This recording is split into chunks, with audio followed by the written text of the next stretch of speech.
Office കഴിഞ്ഞ് ഒരു പാനിപൂരി കഴിച്ചുകൊണ്ടിരിക്കുമ്പോൾ അവിടെ എന്നെപ്പോലെ പാനിപൂരി കഴിക്കാൻ വന്ന ഒരു പയ്യൻ എന്നോടൊന്ന് ചോദിച്ചു, ചേട്ടാ ചേട്ടൻ്റെ വണ്ടിയിലെ ഈ USD ഫോർക്കും എൻ്റെ വണ്ടിയിലെ ടെലിസ്കോപ്പിക് സസ്പെൻഷൻ തമ്മിൽ എന്താണ് വ്യത്യാസം? അങ്ങനെ കുറച്ച് നേരത്തേക്ക് ആ പാനിപൂരിക്കുള്ള ഒരു ക്ലാസ് റൂമായി മനസ്സിൽ വിചാരിച്ചുകൊണ്ട് എല്ലാ കാര്യങ്ങളും ഞാൻ അത് എക്സ്പ്ലെയിൻ ചെയ്ത് കൊടുത്തു. അങ്ങനെ അവന് ബോറടിച്ചതെന്ന് എനിക്കറിയില്ല, പക്ഷേ PT പീരീഡ് ക്ലാസ് എടുത്തിട്ട് പോകുന്ന ഒരു കണക്ക് സാറിൻ്റെ ഒരു സംതൃപ്തിയോടെ ഞാൻ തിരിച്ച് ഫ്ലാറ്റിലോട്ട് വന്നു. അങ്ങനെ വന്നുകൊണ്ടിരിക്കുമ്പോൾ ഒരു കാര്യം കൂടി ഞാൻ ആലോചിച്ചു, എന്തുകൊണ്ട് നമുക്ക് ഈ കണ്ടന്റ് യൂട്യൂബിൽ ചെയ്തുകൂടാ? So welcome back to another video guys.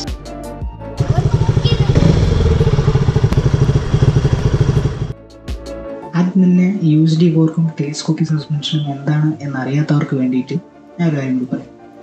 അതായത് USD ഫോർക്ക് എന്ന് പറഞ്ഞാൽ അപ്സൈഡ് ഡൗൺ ഫോർക്ക്. ആ പേരിൽ തന്നെ ഉണ്ട് ഗൈസ്. അതായത് അതിൻ്റെ ഫീമെയിൽ പോർഷൻ മുകളിലും മെയിൽ പോർഷൻ താഴെയുമായിരിക്കും.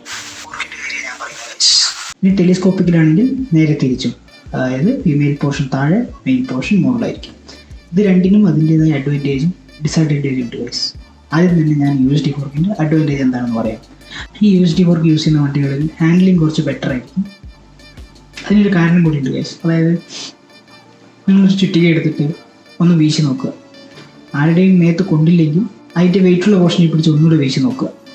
എന്നിട്ട് നിങ്ങൾ എങ്ങനെ പിടിച്ച് വീശുന്നതാണ് നമുക്ക് എളുപ്പം എന്നുള്ളത് നിങ്ങൾക്ക് തന്നെ മനസ്സിലാക്കാവുന്നതേ ഉള്ളൂ.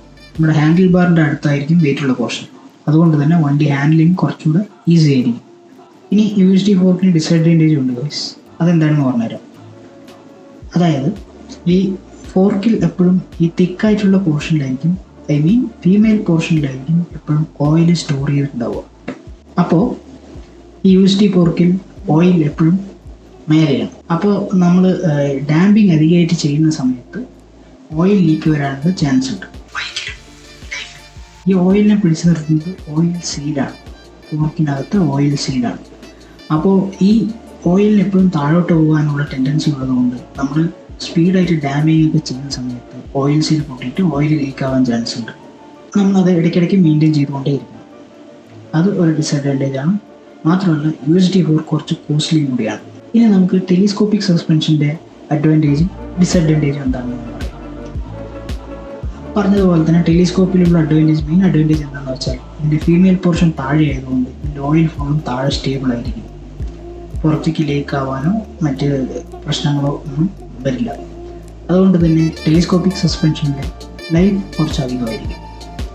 ഇനി ഇതിൻ്റെ ഡിസഡ്വാൻറ്റേജ് എന്താണെന്ന് പറഞ്ഞാൽ, അതായത് ടെലിസ്കോപ്പിക്കിൻ്റെ ഡിസഡ്വാൻറ്റേജ് USD ഫോർക്കിനെ അപേക്ഷിച്ച് ഹാൻഡ്ലിങ് അത്രത്തോളം ബെറ്റർ ആയിട്ടില്ല ടെലിസ്കോപ്പിക് സസ്പെൻഷനിൽ.